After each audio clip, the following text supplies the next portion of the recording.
ভাই 20,000 টাকার বাজেটকে যদি একটু বাড়িয়ে 22 অথবা 25 করতে পারেন না, তাহলে অসাধারণ ফোন পেয়ে যাবেন।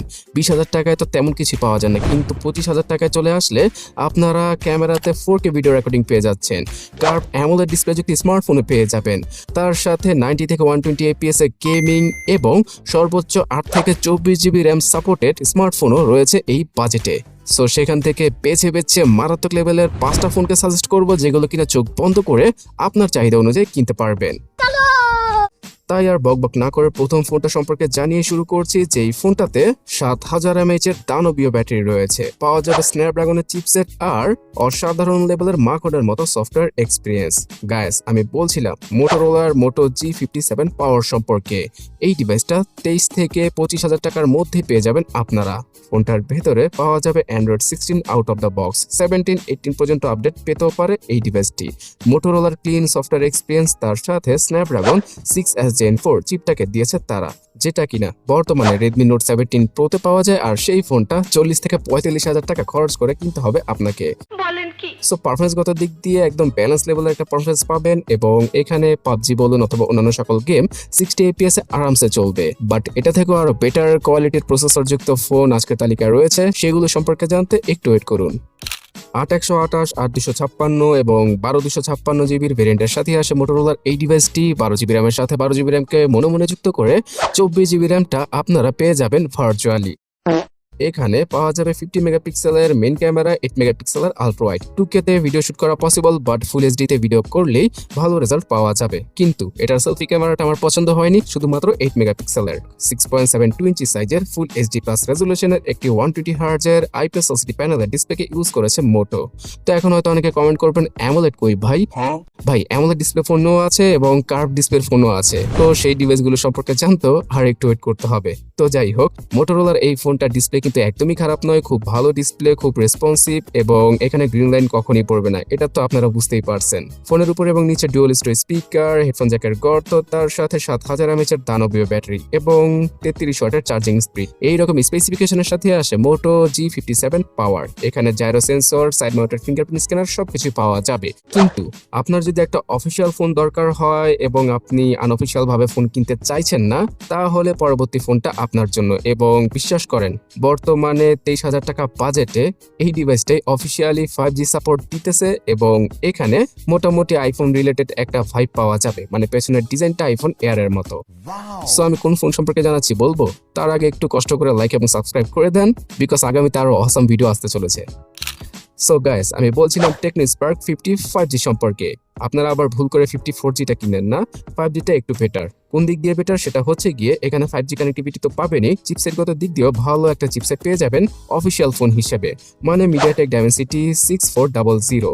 এই চিপসেটটা মিডিয়াটেকের যে 4G G100 G200 আছে না, সেখান থেকে একটু বেটার, এবং গেমিং এর ক্ষেত্রে 40 FPS এ পাবজি খেলা যাবে, বাট আপনারা স্টেবল একটা ফ্রেম রেট পেয়ে যাবেন। তার সাথে ভিডিও এডিটিংটাও মোটামুটি লেভেলের করা যাবে। সো এই ডিভাইসটার 628 জিবির ভেরিয়েন্টটাই 23 থেকে 24,000 টাকা অফিসিয়াল ভাবে পাওয়া যায়, এবং এই বাজেটে ডেডিকেটেড সিম স্লট থাকে, আপনারা এসডি কার্ডও ইউজ করতে পারবেন। এখানে 50 মেগাপিক্সেলের মেইন ক্যামেরা সেটআপ, 8 মেগাপিক্সেলের সেলফি পাওয়া যাবে, যেটা কিনা অফিসিয়াল ফোন হিসাবে ভালোই ছিল।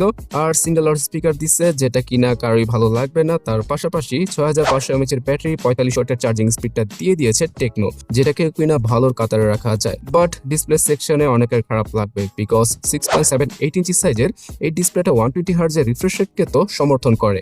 আর আইপিএস এলসিডি প্যানেলও ঠিক আছে, কিন্তু এইচডি প্লাস রেজুলেশন পুরাই একদম চাতা অবস্থা। অ্যান্ড্রয়েড 16 এর সাথে আসা এই ডিভাইসটা নাকি 17 পর্যন্ত আপডেট পাবে। সো আমার কাছে অফিসিয়াল ফোন হিসেবে এটার স্পেসিফিকেশন মোটামুটি ভালোই লেগেছে, আর ডিজাইনটাও আইফোন এয়ার থেকে ইন্সপায়ার। তো এই তালিকার পরবর্তী ফোন হিসেবে আমি স্যামসাং এর একটা ডিভাইস সাজেস্ট করব, কারণ অনেকেই স্যামসাং লাভার। এখানে স্পেসিফিকেশন একটু কম পাওয়া গেল, স্যামসাং এর সুপার অ্যামোলেড ডিসপ্লেটাকে আপনারা এনজয় করবেন। তার পাশাপাশি ফোনটার ক্যামেরা সেটআপও বাজেটের মধ্যে দারুণ। গাইস, আমি বলছিলাম স্যামসাং গ্যালাক্সি A17 সম্পর্কে। সো এখন হয়তো অনেকে কমেন্টে গালাগালি করবেন যে এটার প্রাইস তো 30 থেকে 32,000 টাকা। ভাই, ওটা অফিসিয়াল প্রাইস, স্যামসাং এর শোরুমে গেলে ওই দামই কিনতে হবে। কিন্তু আপনি যদি আনঅফিসিয়াল ভাবে যে কোনো লোকাল শপ থেকে কিনেন না, 24-25 অথবা 26,000 টাকায় এটার 6GB 8GB র্যামের ভেরিয়েন্টটা পেয়ে যাবেন ইজিলি। সো প্রাইসিংটা তো ক্লিয়ার করে দিলাম, এবার স্পেসিফিকেশনের পালা। আমি জানি নচ অনেকের ভালো লাগবে না, কিন্তু এই ফোনটার যে ডিসপ্লে কোয়ালিটি আছে না, সেটা অন্য কেউ দিতে পারবে না। একদম জীবন্ত লাগে। ফোনের ডিসপ্লের কালারগুলো 6.7 ইঞ্চি সাইজের এই সুপার অ্যামোলেড প্যানেলে 90 হার্জের রিফ্রেশ রেট রয়েছে। পাওয়া যাবে কর্নিং গরিলা গ্লাস ভিক্টাসের প্রোটেকশন আর full HD plus resolution. Android 15 এর সাথে আসা এই ফোনটা আগামী 6টা বছর আপডেট পাবে। Oh my god! মানে অ্যান্ড্রয়েড 21 পর্যন্ত আপডেট পাবে। ভাবা যায়, প্রতি বছর ফোনের একটা নতুন রূপ দেখা যাবে। তার পাশাপাশি সিকিউরিটির আপডেটটা অনেক স্ট্রং থাকে। তো স্যামসাং নিয়ে সফটওয়্যার সেকশনে কোনো প্যারা নাই। Exynos 1330 চিপটা অনেকটাই বেসিক লেভেলের। এটাকে মিডিয়াটেকের ডাইমেনসিটি 6300 এর মতো আপনারা ভাবতে পারেন। ফোনটাতে 4128, 6128 এবং 8256GB ভেরিয়েন্ট রয়েছে। 50 মেগাপিক্সেলের মেইন, 5 মেগাপিক্সেলের আলট্রা ওয়াইড, 2 মেগাপিক্সেলের ম্যাক্রো। এইরকম ক্যামেরা সেটআপের সাথে আসা স্যামসাং এর এই ফোনটার ফ্রন্টে পাওয়া যাবে 13 মেগাপিক্সেলের সেলফি। ক্যামেরার কোয়ালিটি খুব দুর্দান্ত ছিল। স্যামসাং এর ফোনের ক্যামেরা অতটা খারাপ হয় না। 5000 mAh এর ব্যাটারি, 25 ওয়াটের চার্জিং স্পিড। তার সাথে সাইড মাউন্টেড ফিঙ্গারপ্রিন্ট স্ক্যানার এবং জাইরো সহ সব ধরনের প্রয়োজনীয় সেন্সর স্যামসাং A17 অফার করছে। ফোনটাতে ডুয়াল স্টোরেজ স্পিকারের সাপোর্ট থাকলে ভালো হতো। আন্ডার ডিসপ্লে ফিঙ্গারপ্রিন্টটাও মিসিং ছিল, আর নচটা হয়তো অনেককেই ভোগাবে। তারপরে যারা কিনে স্যামসাং লাভার, এই বাজেটে এটা ছাড়া আর কোনো অপশন নেই ভাই। সেকেন্ড হ্যান্ড কিনতে গেলে হয়তো স্যামসাং A35 অথবা স্যামসাং A55 এইরকম স্মার্টফোন পেয়ে যেতে পারেন। আর যদি M36 এর কথা বলেন না, সেটার প্রাইস বাড়তে বাড়তে 28-30 হাজার টাকা হয়ে গেছে। তো এই লিস্টে রাখতে পারিনি। অল রাইট, এবার সর্বশেষ দুইটা ফোন সম্পর্কে জানাচ্ছি, যার মধ্যে একটা ফোন পারফরমেন্সের দিক দিয়ে একদম ফাটাইয়া দিছে। এবং এই ফোনটা গত 1 বছর ধরে যে আমি কতবার রিকমেন্ড করছি 20,000 টাকায়, সেটা বলার বাইরে। বাট এখন প্রাইস বেড়ে 22 থেকে 25,000 টাকা হয়ে গেছে। বাট এই ডিভাইসটা 18,000 টাকা আপনারা কিনতে পারবে। গাইস, আমি বলছিলাম IQ Z10X সম্পর্কে। এই ডিভাইসটার চাইনিজ ভেরিয়েন্টটা 28 থেকে 20,000 টাকায় পাওয়া যায়, 6GB 8GB র্যামের ভেরিয়েন্ট। তবে গ্লোবাল মানে ইন্ডিয়ান গ্লোবাল ভেরিয়েন্ট কিনতে হলে 22 থেকে 24,000 টাকা খরচ করতে হবে 6GB 8GB র্যাম ভেদে। সো প্রাইসটা ক্লিয়ার করে দিলাম, এবার স্পেসিফিকেশনের পালা। মিডিয়াটেক ডাইমেনসিটি 7300 রয়েছে এটায়, যেটা কিনা এই বাজেটে অন্য কোনো ফোনে পাবেন না আপনি। তার পাশাপাশি UFS 3.1 ক্যাটাগরির ইন্টারনাল মেমোরি আবার ইউজ করেছে ভিভো এখানে। মানে ভাই, এক কথায় বলতে গেলে পারফরমেন্সের জন্য এটা গড লেভেলের একটা স্মার্টফোন। যারা কিনা উড়াধুরা গেমিং করবেন, ফাটায় ফোন ইউজ করবেন কোনো হ্যাং ল্যাগের ঝামেলা ছাড়া, তাদের জন্য এটা বেস্ট এই 20 থেকে 25,000 টাকায়। 6.72 ইঞ্চি সাইজের একটি IPS LCD প্যানেলের 120 হার্জের ডিসপ্লেকে ইউজ করেছে IQ মানে ভিভো। এখানে ফুল এইচডি প্লাস রেজলিউশন পাওয়া যাবে। সো ডিসপ্লেটাও গেমিং এর জন্য ভালো, বাট AMOLED দিলে আরো একটু ভালো হতো। সো 12GB র্যামের সাথে মনে 12GB র্যামকে যুক্ত করে 24GB র্যামকে আপনারা ইউজ করতে পারবেন। 50 মেগাপিক্সেলের মেইন, 8 মেগাপিক্সেলের সেলফি, এরকম বেসিক লেভেলের ক্যামেরা সেটআপ দিয়েছে IQ। সো পারফরমেন্সটাকে অন্য লেভেলে নিয়ে যাওয়ার জন্য তারা ক্যামেরা সেকশনে একটু কস্ট কাটিং করেছে। বিশেষ করে সেলফি ক্যামেরাটা আরো একটু ভালো হতে পারতো। কিন্তু ভাই, এটার পেছনের ক্যামেরা দ্বারা 4K তে ভিডিও শুট করা পসিবল। ফোনের উপরে এবং নিচে রয়েছে ডুয়াল স্টোরেজ স্পিকার, পাওয়া যাবে 6500 mAh এর ব্যাটারি, 44 ওয়াটের চার্জিং স্পিড, যারা সহ সব ধরনের প্রয়োজনীয় সেন্সর রয়েছে এটাতে। এবং সাইড মাউন্টেড ফিঙ্গারপ্রিন্ট স্ক্যানারের স্পিড যথেষ্ট ফাস্ট ছিল। ফোনটার মাধ্যমে 2 দিনের মতো ব্যাটারি ব্যাকআপ আপনারা অনায়াসে সাধারণ ইউসেজে পেয়ে যাবেন। সো গাইস, এবার এমন একটা ফোন সম্পর্কে জানাবো যেটাতে কার্ভ AMOLED ডিসপ্লে পেয়ে যাবেন।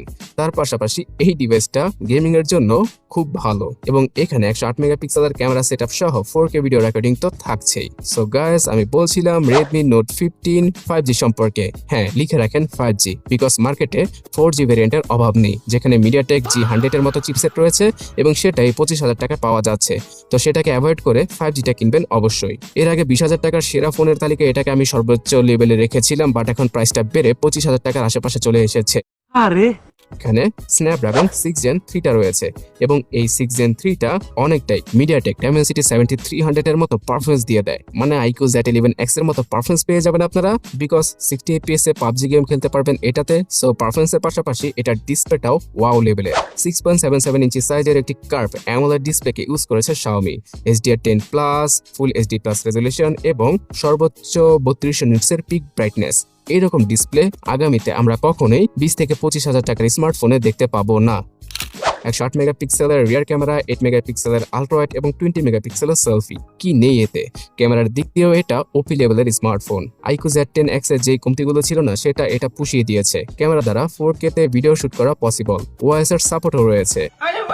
ফোনের উপরে এবং নিচে রয়েছে ডুয়াল স্টোরেজ স্পিকার, পাওয়া যাবে under display fingerprint scanner, gyro sensor সহ সব ধরনের সেন্সরই রয়েছে এবং 5500 থেকে 800 mAh এর ব্যাটারি পেয়ে যাবেন আপনারা বিভিন্ন ভেরিয়েন্ট অনুযায়ী। 45 ওয়াটের চার্জিং স্পিডটাও দিয়ে দিয়েছে রেডমি এবং বক্সের ভেতরে ফ্রিতে চার্জারটাও পাওয়া যাবে। এক কথায় বলতে গেলে সব দিক দিয়ে অলরাউন্ডার একটা স্মার্টফোন রেডমি নোট 15 5G। তবে আপনারা 5Gটা না পেলে 4Gটাও নিতে পারেন, সেটা অফিসিয়ালি পেয়ে যাবেন। তাছাড়া আপনার যদি এই বাজেটে আর কোনো সাজেশন থাকে সেটা অবশ্যই কমেন্টে জানাবেন, যাতে করে অন্যরাও উপকৃত হয়।